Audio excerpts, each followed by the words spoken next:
Olá, meus irmãos, graça e paz seja com todos. Vamos dar continuidade ao nosso estudo do Evangelho de Marcos. Hoje nós estamos no capítulo de número 9. Temos muito conteúdo hoje, então eu quero começar lendo com você a partir do versículo 1, né? Dizia-lhes também: em verdade vos digo que dos que aqui estão, alguns há que não provarão a morte. Presta atenção aqui, Jesus estava falando que dos que estavam com ele ali, os discípulos, alguns deles não provariam a morte sem que vejam chegado o reino de Deus com poder. Eu fiquei me questionando, né, não agora, mas quando eu me deparei com esse texto, há anos atrás, eu ficava me questionando o que Jesus quis dizer aqui. Ele disse, né, puxa vida, esse versículo deixou eu com um pensamento aqui e eu não consigo achar a resposta disso. Porque o reino de Deus ainda não se manifestou com poder e os que ali estavam com ele, todos já morreram, né? E eu ficava me questionando, parece que tem alguma coisa errada com esse texto, né? Esse texto aqui, ele serve assim de tropeço para algumas pessoas, né? Mas na verdade a resposta para esse versículo ela vem na sequência. Continua lendo aqui comigo que você vai entender o que Jesus estava querendo dizer. Jesus disse que alguns dos que ali estavam não provariam a morte. E no versículo 2 diz assim: 6 dias depois tomou consigo Pedro, Tiago e João e os levou a sós, em particular em um alto monte, transfigurou-se diante deles. Presta atenção, Jesus pegou alguns dos que estavam com ele, segundo o versículo 1, e os levou a um alto monte e se transfigurou na presença deles. A transfiguração é uma experiência que Deus deu para aqueles discípulos, que é como se fosse um trailer do reino vindouro.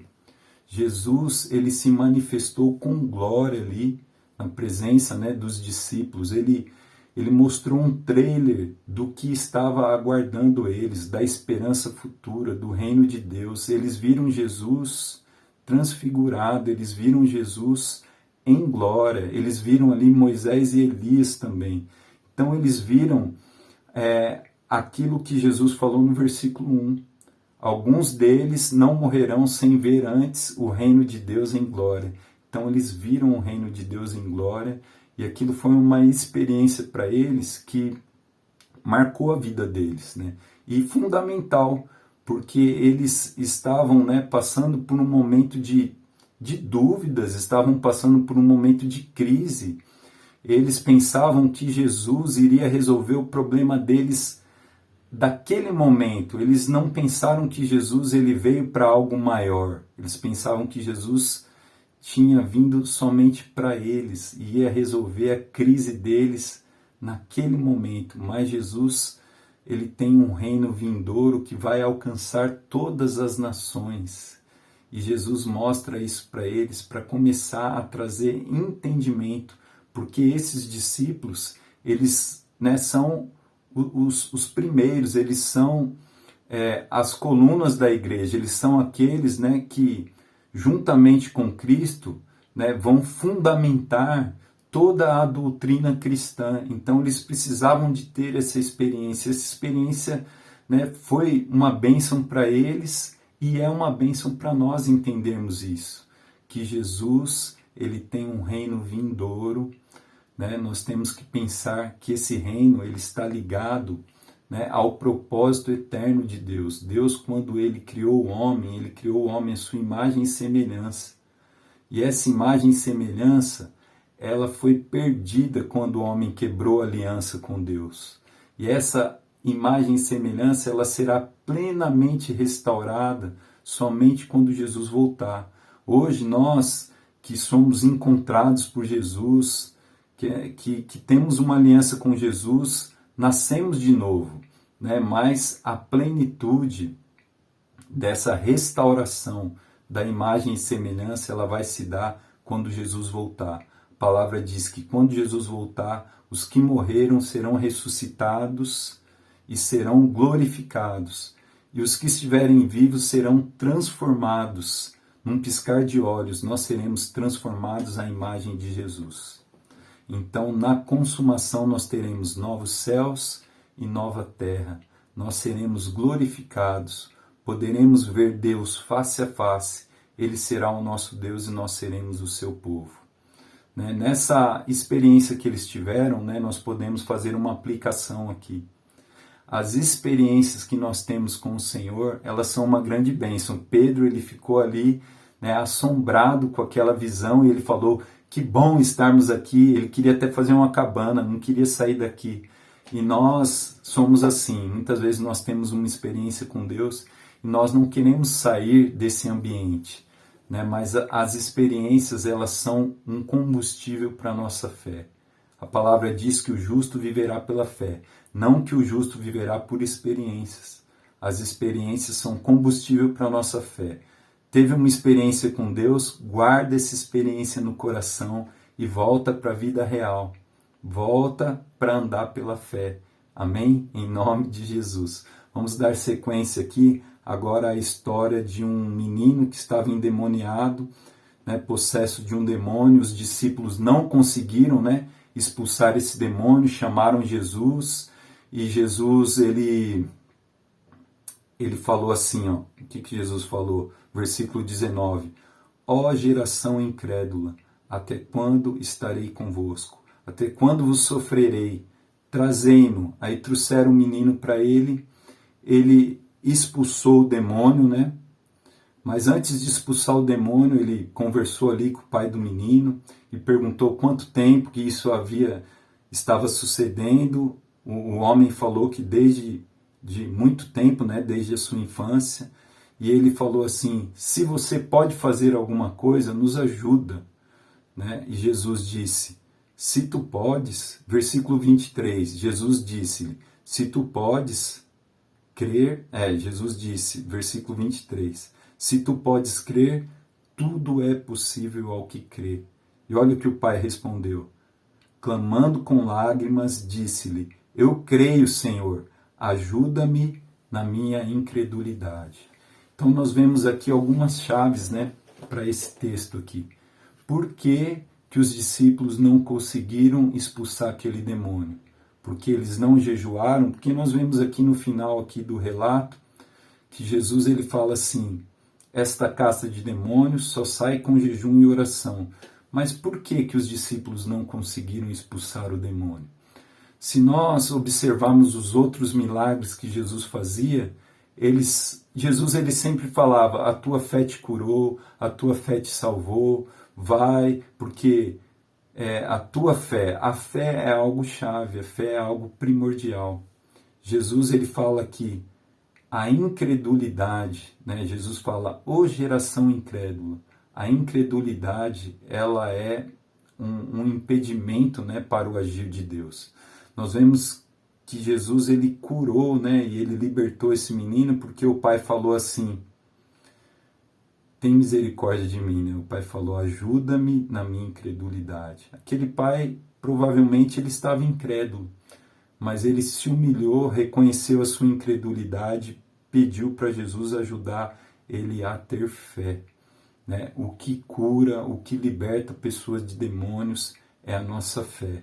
E aonde entra o jejum nisso? O jejum, ele é algo assim, ele não é como uma varinha mágica que nos concede um milagre.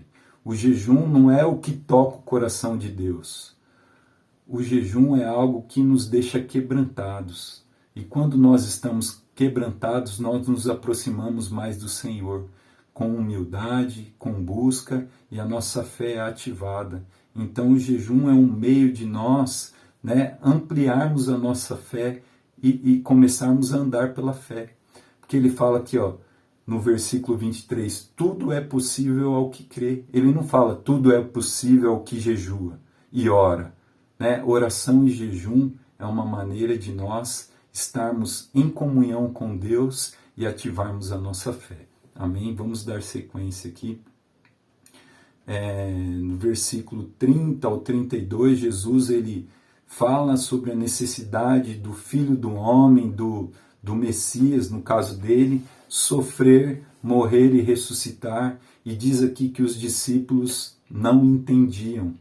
Apesar deles terem passado pelo momento da transfiguração, já estarem caminhando com Jesus há muito tempo, eles ainda não entendiam essa face, né? Não entendiam ainda esse propósito de Deus, de Jesus ser o Cordeiro de Deus que tira o pecado do mundo, o Cordeiro sofredor, o sacrifício de Deus. Eles esperavam um Jesus que seria rei naquele momento, que iria os libertar, e eles não estavam entendendo. Aí, na sequência, nós vemos um texto aqui que fala sobre quem é o maior no reino de Deus, né? E, na verdade, os discípulos, eles vinham discutindo pelo caminho quem seria o maior. Você já parou para pensar que Pedro, João, Tiago, os grandes homens de Deus, né, eles eram carnais, como nós também somos, como todo mundo é. Eles estavam discutindo entre eles quem seria o maior, quem seria o primeiro. E Jesus, quando soube disso, né, versículo 35, e ele, assentando-se, chamou os 12 e disse-lhes: se alguém quiser ser o primeiro, será o último de todos e o servo de todos. O que Jesus estava querendo dizer aqui? Estava querendo dizer que existe, né, uma diferença entre a mentalidade terrena, entre o reino terreno e o reino celestial, e a mentalidade do reino de Deus. O reino de Deus, ele anda na contramão do reino dos homens. No reino dos homens, o maior é o primeiro, né? É aquele que recebe aplausos, que recebe elogios. Todo mundo quer ser o primeiro para ser aplaudido, para ser elogiado. O maior é aquele que é servido por todos, mas no reino de Deus não é assim.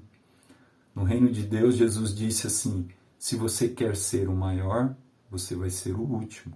Ou seja, né, dar um exemplo prático aqui. Se você quer ser o maior, espera todo mundo ser servido, né? Espera todo mundo ser servido e você vai ser o último.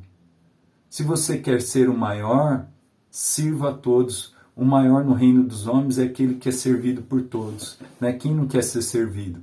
Mas no reino de Deus, o maior é aquele que serve a todos. Preste atenção aqui, Jesus não estava aqui censurando que nós não devemos buscar grandeza, nós não devemos buscar ser grandes. Nós devemos buscar ser grandes, mas com a motivação correta, entendendo que ser grande no reino de Deus é ser o último, entendendo que ser grande no reino de Deus é servir a todos. Então, que você busque ser grande, né, com esse entendimento correto, para a glória de Deus, para servir a outros. Amém? Vamos continuar aqui. Jesus segue falando sobre um assunto aqui, a partir do versículo 38, que é a questão de que aquele que não é contra nós, ele é por nós. Os discípulos, eles foram até Jesus e falaram: tem algumas pessoas aí que estão expulsando demônios, mas eles não andam conosco, e nós proibimos eles de expulsar demônios porque eles não andam conosco. Aí o que Jesus disse no versículo 39? Não lhes proibais, porque ninguém há que faça milagre em meu nome e possa logo falar mal de mim, porque quem não é contra nós é por nós. Né? O que Jesus quis dizer com isso? Nós podemos aprender duas lições aqui. Né? A primeira lição é que Jesus estava querendo dizer: não se ache melhor do que os outros. Não existe só você que me segue. Deus, ele está levantando de geração em geração um remanescente fiel. Deus está levantando, né, na sua igreja pessoas de todas as tribos, raças, línguas, nações, pessoas fiéis ao Senhor. Então você não é o único fiel. Não pense que você, né, é mais importante do que os outros, que você tem mais verdade do que os outros. E Jesus dá até um exemplo aqui, que ele traz uma criança, né? Então nós devemos considerar os outros, ainda que aos nossos olhos seja menor, seja como uma criança. Nós devemos receber os irmãos. Ninguém é tão desprovido de Deus que não tenha algo para nos oferecer. Não pense que você é maior do que os outros, não pense que você é melhor do que os outros. Essa é a primeira lição. A segunda lição que nós aprendemos é que o que será que Jesus quis dizer? Que todo aquele que fala em nome de Jesus é a favor de Jesus? Será que era isso? Ele falou aqui, aqueles que não são contra nós são a favor de nós, mas tem pessoas que falam em nome de Jesus que são contra Jesus, que não são a favor do Senhor. Porque muitas pessoas mataram em nome de Cristo e ainda matam, né? Em nome da religião, em nome de Deus. Muitas pessoas fazem coisas erradas, edificando o seu próprio reino, edificando, né? A sua própria vida e estão longe dos propósitos de Deus, estão longe do reino de Deus. Então Jesus ele fala sobre os falsos mestres, ele fala lá em Mateus capítulo 7, como que nós vamos conhecer os falsos mestres? Ele diz que pelos frutos nós conheceremos, porque não pode uma árvore boa dar um fruto mau, né? Uma árvore boa ela dá um fruto bom. Então nós precisamos de saber o que é fruto. Ontem, né, na nossa célula aqui, os irmãos compartilharam, foi um tempo muito edificante, fui muito enriquecido aqui pelos irmãos, né? E a Laísa, ela falou sobre a questão biológica do fruto. Por que o fruto existe? O fruto ele tem um propósito, o fruto existe para proteger a semente. O fruto ele protege a semente é algo, né, que carrega nela o poder da multiplicação, o poder da frutificação. O fruto, ele é, então, aquele que protege a semente. Então, pensa assim comigo, o que é frutificação? O que é dar fruto? Como que eu vou saber se uma igreja é saudável, se um líder, ele é um verdadeiro líder, ou se ele é um falso líder? Pelos frutos. O fruto não é só quantidade. Tem muitas pessoas que olham para a quantidade e falam assim, tá vendo?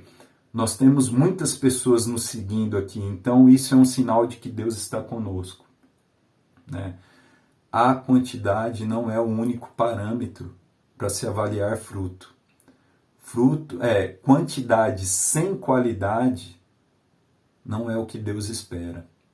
A quantidade ela precisa de estar, a quantidade ela precisa ser fruto da qualidade, né? A quantidade ela deve vir depois da qualidade. Primeiro a qualidade, depois a quantidade, né? Porque se a quantidade vier antes da qualidade, nós vamos entrar em um problema, né? Vamos ter um monte de bebês para serem cuidados, né? A qualidade ela fala sobre essência, ela fala sobre maturidade.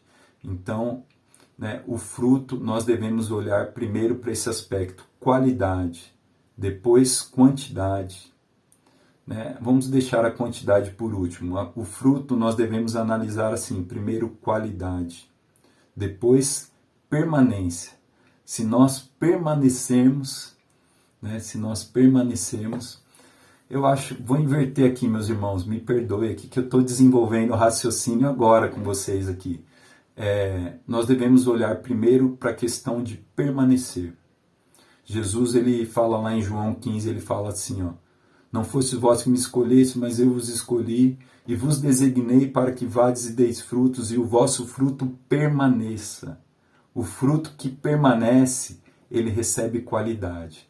Então, quando nós permanecemos, nós recebemos qualidade. E quando nós recebemos qualidade, nós temos condição de termos quantidade, né? Então, o fruto você olha dessa maneira. Está permanecendo, tem qualidade, então ele vai ter uma quantidade saudável. Amém? Vamos dar continuidade aqui ao nosso estudo aqui. Agora Jesus entra numa outra parte que ele vai falar sobre a questão do pecado e ele vai colocar aqui uma condição radical e nós ficamos até assustados quando nós lemos O que será que Jesus está querendo dizer? Se a tua mão te faz pecar, arranca fora. Se o teu pé te faz pecar, arranca fora. Se o teu olho te faz pecar, arranca fora. Porque é melhor entrar no reino sem um desses membros do que ter os dois e queimar no inferno. Nossa, Jesus está sendo radical aqui. Será que Jesus está querendo, promover a mutilação? Será que Jesus está querendo realmente que nós estejamos cortando algum membro nosso? Ontem, falando aqui na célula, algum irmão levantou a questão que já ouviu falar que alguns países eles praticam a mutilação mesmo. Será que nos dias de Jesus existiam povos, raças que se mutilavam por coisas, por questão de pecado? Pode ser que existisse. E a gente sabe que existe a questão da mutilação, mas Jesus não estava falando literalmente para nós tirarmos a nossa mão, o nosso pé, o nosso olho. Presta atenção, nós podemos tirar uma aplicação aqui. As mãos simbolizam aquilo que nós fazemos. Se tem algo que você está fazendo que te faz pecar, pare de fazer. Os pés simbolizam os caminhos que nós estamos andando. Se tem caminhos que você está andando que te leva a pecar, pare de andar nesse caminho. Os olhos simbolizam aquilo que nós estamos olhando, aquilo que nós estamos assistindo, E diante dos nossos olhos tem isso daqui, ó. O tempo todo nós estamos olhando alguma coisa. E se tem algo que nós estamos olhando que nos leva a pecar, pare de olhar. Desinstala aí alguma rede social. Para de olhar aquilo que te leva a pecar. Pare de olhar aquilo que te afasta do Senhor. Jesus estava querendo dizer aqui sobre o nosso propósito. Qual o nosso propósito? Lá em Efésios capítulo 1 diz que Ele nos elegeu antes da fundação do mundo para sermos santos e irrepreensíveis. Deus nos elegeu. Ele nos escolheu para sermos santos. Nós somos povo santo, sacerdócio real, nação santa, propriedade exclusiva do Senhor.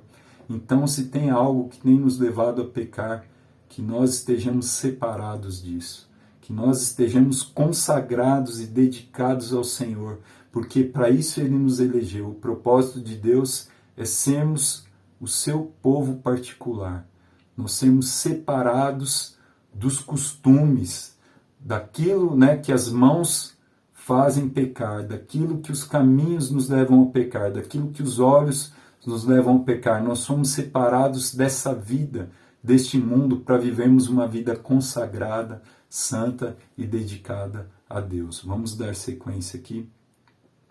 Aí ele fala aqui, para encerrar, sobre a questão do fogo e a questão do sal. Eu vou ler aqui o versículo 49 e 50. Porque cada um será salgado com fogo. Tem outras traduções que dizem, cada um será provado pelo fogo. E cada sacrifício será salgado com o sal. Bom é o sal, mas se o sal se tornar insípido, se o sal se tornar sem sabor, como o temperareis? Tende sal em vós mesmos e paz uns com os outros. A questão, fala aqui a questão do fogo e a questão do sal. O que está querendo dizer a questão do fogo? Que todos seremos provados com fogo. O que quer dizer ser provado com fogo? Ele fala aqui que nós seremos provados com fogo para sermos salgados. Ele diz seremos salgados com fogo. Eu queria ler com vocês Romanos 5, a partir do versículo 3. Paulo ele diz assim para os romanos, e não somente isto, mas também nos gloriamos nas tribulações. O que Paulo está querendo dizer? Que nós nos alegramos, que nós nos orgulhamos em passar por tribulações. Paulo está maluco? Paulo está falando que é uma alegria passar por tribulações. Exatamente isso, porque passar por provações, passar pelo fogo, vai nos purificar, vai nos salgar, vai gerar em nós um caráter aprovado. Olha o que ele segue aqui falando. Vamos ler de novo, versículo 3 de Romanos 5. E não somente isso, mas também nos gloriamos nas tribulações, sabendo que a tribulação produz paciência. A paciência produz experiência. A experiência produz esperança. E a esperança não traz confusão, porque o amor de Deus é derramado em nossos corações pelo Espírito Santo que nos foi dado. Amém? Então nós vemos aqui que nós vamos passar por tribulações para sermos transformados, para sermos salgados. E quando nós somos salgados, nós podemos salgar outras pessoas, nós podemos temperar outras pessoas. Quando você come uma comida muito salgada, te dá sede, né? Então, quando você é um irmão que foi salgado pelas tribulações, você gera sede naqueles que estão perto de você. Eu quero encerrar, né, a meditação desse capítulo agora. Amém? Que Deus te abençoe, que você seja edificado, que você compartilhe esse conteúdo com outros, deixa aí o seu joinha, deixa o seu comentário, que isso nos ajuda a repartir mais esse pão com outras pessoas. Deus te abençoe e até o próximo capítulo.